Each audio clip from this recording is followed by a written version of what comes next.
souviens-tu de Ramdam? Clairement, si t'es né dans les années 90 au Québec, tu te souviens de cette émission-là parce que ça a été excessivement populaire. Mais pour ceux qui ont aucune idée de quoi je parle, Ramdam, c'est une émission québécoise qui a joué sur Télé-Québec de 2001 à 2008 et ça a carrément marqué ma génération.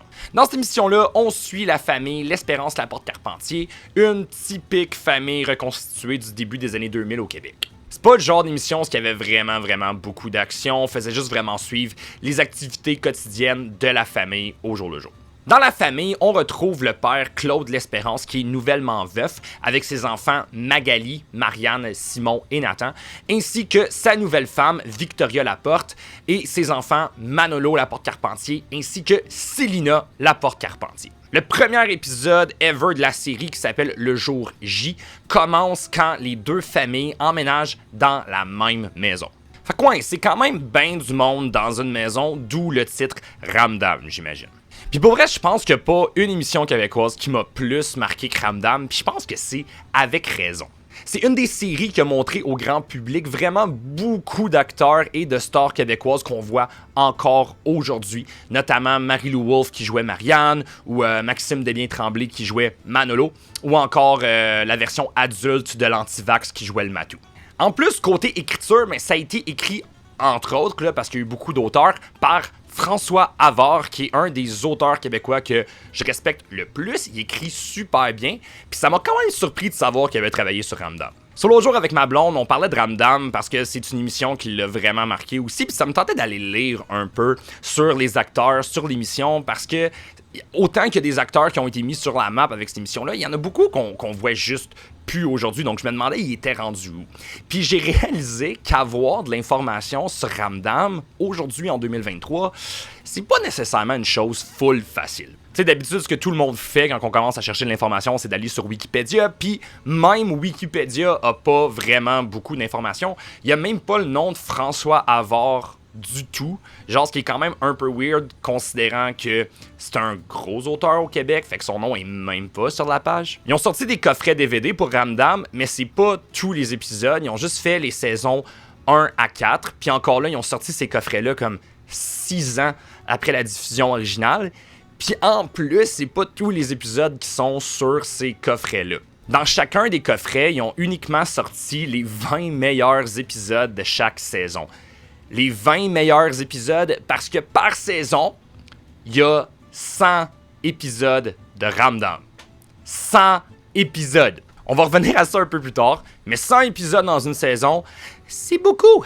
Fait qu'à ce point-là, je me suis demandé pourquoi est-ce que, en tant que société, on semble avoir oublié Ramdam un peu comme ça. Surtout considérant que c'est une émission québécoise qui a vraiment marqué une génération. Je m'en souviens excessivement beaucoup. Mes amis s'en souviennent beaucoup. Ma blonde s'en souvient beaucoup. Puis ma blonde se souvient vraiment pas de grand-chose. Fait que c'est quand même impressionnant.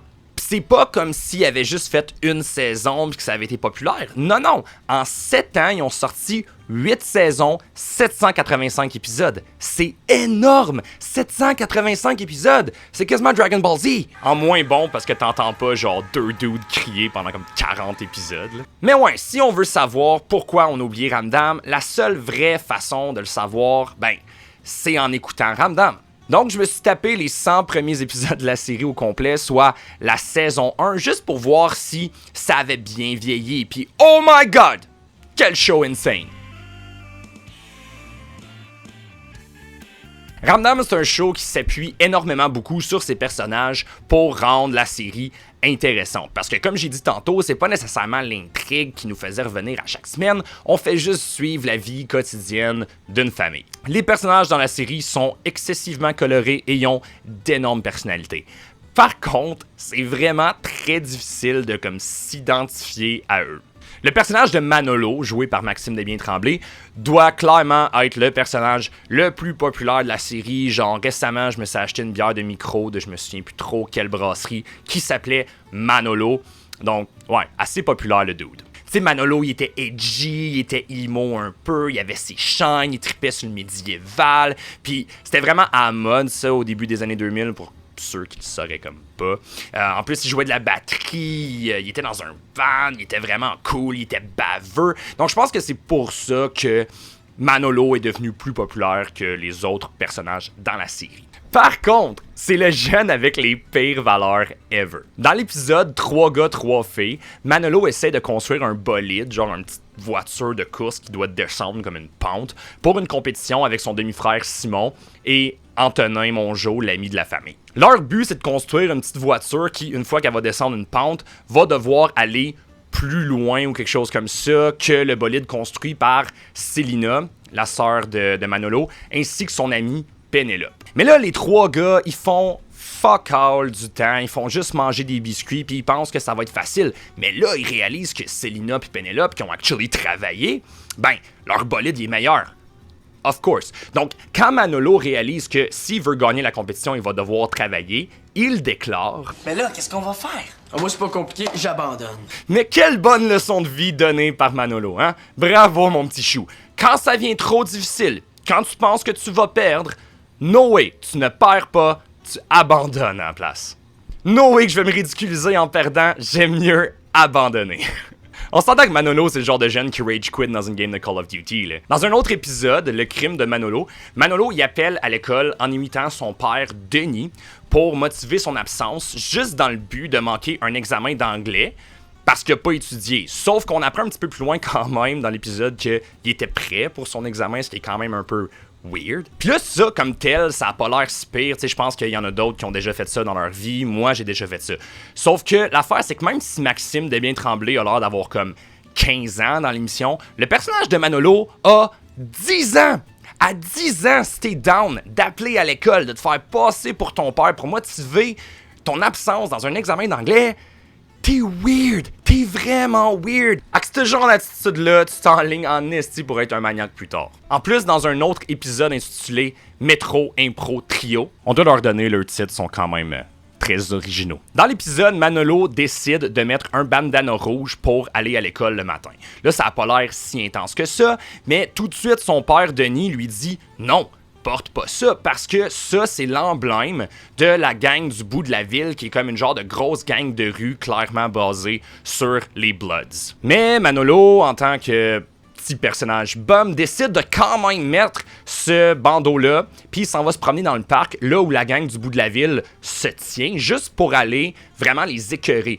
Puis ce qui arrive, c'est qu'il se fait péter la gueule legit par la gang du bout de la ville. À 10 ans, Manolo décide d'aller provoquer une gang de rue qui est clairement basée sur les Bloods. What the fuck? Puis genre, quelle gang de rue casse la gueule à un jeune de 10 ans? Parce qu'il casse la gueule mal sale, là. Il a un œil au beurre noir, puis genre, son manteau est déchiré. Imagine-tu si les Bloods faisaient ça, genre, casser la gueule à des enfants? Ça serait juste fucked up. Manolo espionne aussi à un certain point sa demi-sœur puis sa meilleure amie en train de se changer. On a juste gardé seulement notre soutien-gorge. Good idée, very good idée. Je le sais que c'est pas correct de regarder, mais... C'est le grand luxe, hein, un beau soutien. Pis sinon, il y a juste une attitude de marde en général. Si on n'écoute pas la télé, ça va nous permettre de discuter tous ensemble. Manolo, il y a sûrement quelque chose que tu veux savoir sur tes nouveaux demi-frères et demi-sœurs? Oui. Marianne, je me demandais, est-ce que tu prends un cours ou ben si t'as eu de la chance de naître insignifiante? Manolo? Excuse me.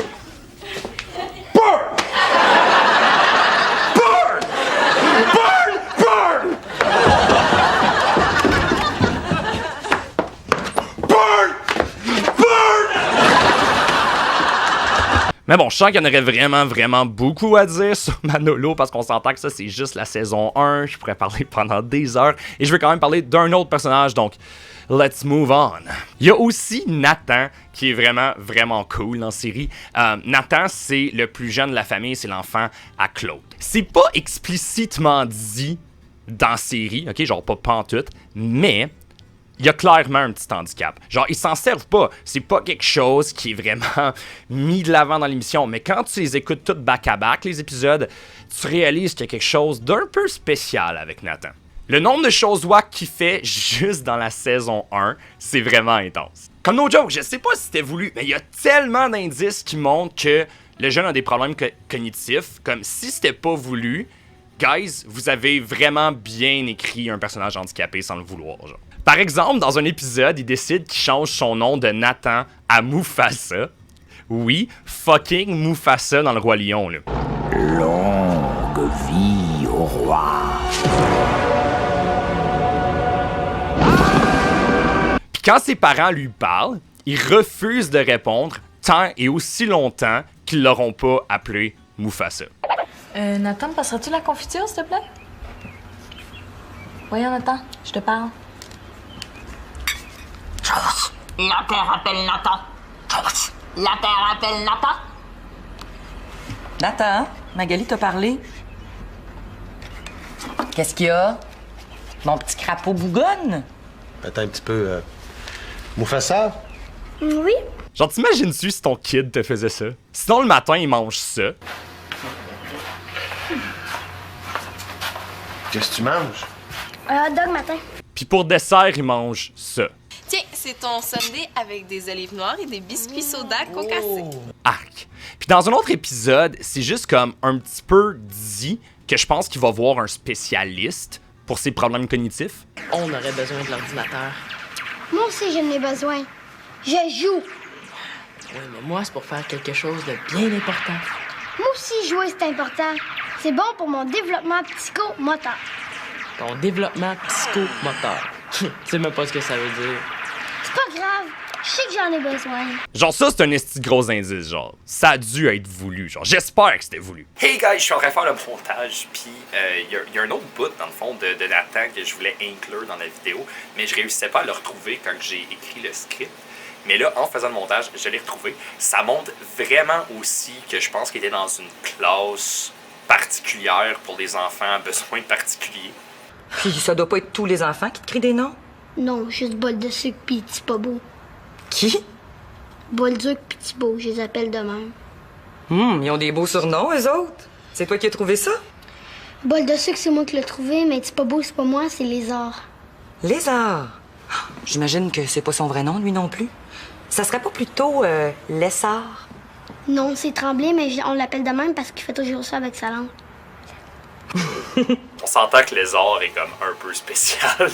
Ok, c'est assez pour les personnages pour tout de suite parce que chaque personnage est vraiment, vraiment spécial. Puis je pourrais parler de chacun d'eux. Genre, je pourrais parler de l'obsession de Célina avec Marianne, de la platitude de son cousin Mathieu qui a juste vieilli trop vite pour un adolescent, juste de l'attitude en général, puis du manque de savoir-vivre de Monsieur Mongeau. Ou je pourrais aussi parler du fait que la mère de Mathieu, donc la tante à Célina et Manolo, est vraiment absente et apprend de la coke. Clairement. No fucking joke. Mais ça sera pour une autre vidéo si jamais ça vous tente de m'entendre jaser un petit peu plus de Ramdam. En général, le show a juste pas très bien vieilli par rapport à la qualité de l'écriture. Tu sais, ça a clairement été écrit par des adultes qui avaient aucune idée de comment les ados communiquaient entre eux autres. Je connais un jeu super cool, tu vas voir. C'est pas dur à comprendre. Regarde. Tu pognes la POC qui veg full blast, là, dans le trash, là, mais l'autre, là, elle déconne sur go. Mais là, l'autre, elle dit Gedin sur le flair parce que l'autre, elle fesse dans le dash. Ok, j'ai été prof de français au secondaire pendant genre 5 ans, puis je te le dis tout de suite, aucun ado parle comme ça, genre, aucun ado parle comme ça. Si ton ado parle comme ça, un moment donné, appelle le 911, il est en train de faire un stroke, quelque chose. Sinon, il y a des mots qui sont juste un peu bizarres dans la série qui sont utilisés. Comme, tu sais, début 2000, c'était nouveau les ordinateurs là, dans les familles, c'était pas toutes les familles qui avaient ça. Donc, I guess qu'ils ont décidé que le diminutif d'ordinateur, ça allait être ordine. Ordine avec un N et non juste ordi. J'ai jamais entendu ça de ma vie. On va-tu sur l'ordine? Non, si, on va-tu jouer à l'ordi, pas à l'ordine? Mais je sais pas encore là, tu sais, je viens de Gatineau, peut-être qu'ailleurs au Québec, on dit ordine. I don't know. Dites-moi là dans les commentaires si c'est le cas. Pis sinon, il y a un bout vraiment juste mal écrit à la fin de la saison 1 où tous les enfants ont peur de déménager en France parce que Claude s'est fait proposer comme une job en France, mais il a même pas l'air de vraiment vouloir la job. Puis dans tous les enfants, j'inclus aussi Magali puis l'antivax qui, à ce point-là, sont des adultes dans la série, donc they should know better. Cela, tout le monde a vraiment la chienne que Claude amène toute la famille en France, comme, mais il a même pas l'air de vouloir y aller lui-même. Fait que c'est ça l'intrigue pendant genre freaking 20 épisodes. No joke. Pendant 20 épisodes, on se demande si la famille va déménager en France. Mais comme, clairement, ils déménageront pas en France. Puis spoiler alert, il déménage pas en France. Of course qu'il déménage pas en France, ça aurait comme un peu pété la série comme beaucoup, tu sais. Pourquoi que les auteurs pensaient que cette intrigue de merde-là allait nous tenir en haleine? I don't know. Peut-être parce que l'émission s'adressait à des enfants et non des adultes, Félix. Maybe, mais je vais quand même overanalyser ça. Parlant de Claude et son contrat en France, la job des parents, c'est quand même quelque chose qui est assez cocasse puis qui a pas très bien vieilli dans l'émission. Claude est un scientifique et Victoria est prof de piano. Les jobs comme tels sont très chill, là, c'est des super belles jobs. La seule affaire qui est vraiment drôle avec ça, c'est que un scientifique et une prof de piano sont capables d'avoir une vraiment grosse maison avec genre, combien de kids? 6 kids dedans. Puis ils nourrissent tout le temps les kids, puis leurs amis, puis genre des amis de la famille, puis plein de trucs de même. Impossible qu'en 2023, un scientifique et une prof de piano puissent faire ça. Impossible, je refuse. En tout cas, pas à Gatineau. La situation financière au Québec en 2001 avait l'air un petit peu plus le fun. Mais l'écriture, c'est quand même pas genre ce qu'il y a de pire dans l'émission. C'est pas comme un make it or break it. Surtout que les auteurs, je pense qu'ils ont juste fait ce qu'ils pouvaient et non ce qu'ils voulaient avec Ramdam parce qu'ils passaient 10 épisodes de Ramdam par semaine. 10 épisodes par semaine pour avoir 100 épisodes au bout de 10 semaines. C'est juste insane. Puis ça, je pense que c'est le plus gros problème avec la série. La production de Ramdam a dû tellement être intense pour tout le monde qui a travaillé sur le projet, je peux même pas imaginer. J'ai pas trouvé de source comme telle qui parlait de la production de Ramdam, mais j'ai un ami qui travaille sur des plateaux de tournage au Québec, puis il me dit à quel point de travailler sur des quotidiennes, c'est quelque chose d'ultra difficile parce que t'as vraiment pas beaucoup de temps pour faire l'émission parce qu'il y a des épisodes à chaque jour. T'as pas le temps de refaire plein de shots dans une quotidienne. C'est souvent l'acteur va dire ses lignes une fois, puis même si c'est pas la meilleure take, ben c'est pas grave, on y va avec ça, parce qu'il faut passer à la prochaine scène, absolument, sinon on sortira jamais l'émission à temps. En plus, sur une quotidienne, t'as pas vraiment le luxe d'exercer ton art. Tu sais, t'es pas vraiment là pour créer des belles images, pour comme faire quelque chose d'artistique. Non, t'es là pour produire quelque chose qui va plaire au grand public québécois, que ça soit bien réalisé et beau ou non. Comme si tu veux un exemple d'une quotidienne classique récemment, ne fait juste penser à District 31 ou quelque chose comme ça. Mais Ramdam, c'était pas ça. Non, Ramdam, c'était le double parce qu'il y avait 2 émissions de 30 minutes back à tous les jours de la semaine. C'était une double quotidienne. C'est juste insane. Puis dans un cas comme District 31, c'est pas si pire parce que c'est quand même quasiment tous des adultes consentants, qui savent dans quoi qu'ils vont s'embarquer. Ils veulent être dans une quotidienne. C'est probablement ce qui les drive, ils aiment ça, le rythme rapide. Mais dans Ramdam, genre 90% des acteurs, c'est des kids. Puis t'en vois-tu beaucoup aujourd'hui des acteurs enfants qui ont joué dans Ramdam, qui jouent encore à télé aujourd'hui? Non. Puis je pense pas que c'est parce que toute cette gang d'acteurs-là ont juste jamais réussi à se trouver d'autres rôles, là. Non. Je pense qu'il y en a beaucoup qui ont été vraiment écœurés de l'industrie du cinéma et de la télévision au Québec à cause de Ramdam. Tu sais, c'est quand même sad quand on y pense, là. Tu sais, 2 épisodes de 30 minutes par jour qui sortaient, c'est énorme. Ça ferait faire des burn-out à n'importe qui. Puis on a quand même fait faire ça à des enfants. Fait que tout ça pour dire, la raison pour laquelle je pense que Ramdam a un peu sombré dans l'oubli malgré sa popularité, c'est à cause de la production vraiment trop intense qui a eu un impact sur le jeu des acteurs, sur la création des personnages et juste sur comment la série était écrite en général parce que personne avait assez de temps pour créer quelque chose de qualité. Mais je suis peut-être vraiment dans le champ, c'est juste une petite théorie comme ça.